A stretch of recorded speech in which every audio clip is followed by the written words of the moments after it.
മലപ്പുറം ജില്ല വിഭജിക്കണമെന്ന Tirur sub collector Dileep K Kainikkara സമൂഹ മാധ്യമത്തിലാണ് അദ്ദേഹം അഭിപ്രായം പങ്കുവച്ചത്. പുതിയ സർക്കാർ വരുമ്പോൾ പരിഗണിക്കുമെന്ന ആഗ്രഹത്തോടെയാണ് കുറിപ്പ്. ഭരണപരമായ കാര്യങ്ങളിലും പൊതുസൗകര്യത്തിലുണ്ടാകുന്ന പുരോഗതിക്കുള്ള നിക്ഷേപമായി ഇതിനെ കാണണമെന്നും അദ്ദേഹം പറയുകയാണ്.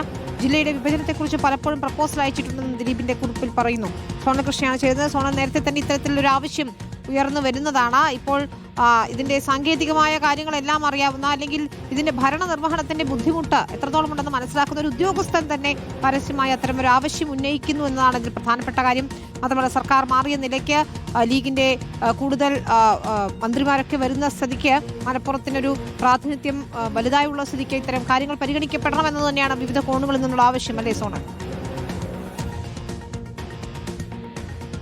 തീർച്ചയായിട്ടും വിനിത, തിരൂർ സബ് കളക്ടറായിട്ടുള്ള ദിലീപ് കെ കൈനക്കരയാണ് ഇത്തരമൊരു കുറിപ്പ് സമൂഹ മാധ്യമങ്ങളിൽ പങ്കുവച്ചിട്ടുള്ളത്. പുതിയ ഭരണ സമിതി വരുന്ന മുറയ്ക്ക് തങ്ങളുടെ ആഗ്രഹങ്ങളെല്ലാം സഫലീകരിക്കുമല്ലോ എന്നൊരു ചോദ്യത്തോടു കൂടിയിട്ടാണ് അദ്ദേഹത്തിൻ്റെ ഈ കുറിപ്പുള്ളത് എന്ന് നമുക്ക് പറഞ്ഞു വെക്കേണ്ടി വരും.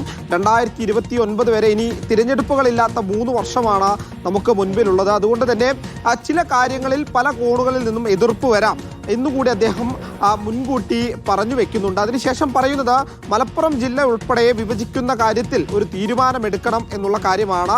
മലപ്പുറം മാത്രമല്ല, വലിയ ജില്ലകൾ ഇത്തരത്തിൽ വിഭജിക്കുന്ന കാര്യത്തിൽ ഒരു തീരുമാനമുണ്ടാകണമെന്നുള്ളതാണ് അദ്ദേഹത്തിൻ്റെ ഭാഗത്തു നിന്നുള്ള ഒരു അഭ്യർത്ഥനയും ആഗ്രഹവുമായിട്ട് അദ്ദേഹം കുറിച്ചു വെച്ചിട്ടുള്ളത് എന്ന് നമുക്ക് പറയേണ്ടിയിരിക്കുന്നു. എന്തായാലും മലപ്പുറത്തെ സംബന്ധിച്ച് ഇത്തരം ഒരു ആവശ്യം വരുന്നത് അനിവാര്യമായിട്ടുള്ള കാര്യമാണ് എന്നുള്ളത് ആദ്യഘട്ടത്തിൽ തന്നെ പല കോണുകളിൽ നിന്ന് ഉയർന്നതാണ്. നമുക്കറിയാം, പ്രധാനമായി മുസ്ലിം ലീഗ് ഈ വിഷയവുമായി ബന്ധപ്പെട്ട ഒരു നിലപാടിലേക്ക് എത്തുന്ന സാഹചര്യത്തിലാണ് ഇപ്പോൾ സബ് കളക്ടറുടെ ഭാഗത്തു നിന്നും ഇത്തരമൊരു കുറിപ്പ് കൂടി വരുന്ന സാഹചര്യം.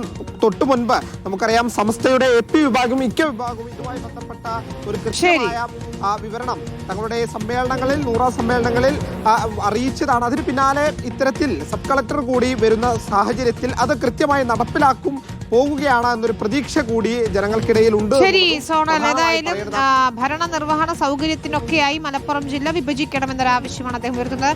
വരും ദിവസങ്ങളിൽ വലിയ ചർച്ചയാകും ഈ പോസ്റ്റ് എന്ന കാര്യത്തിൽ തർക്കവുമില്ല. സോണൽ.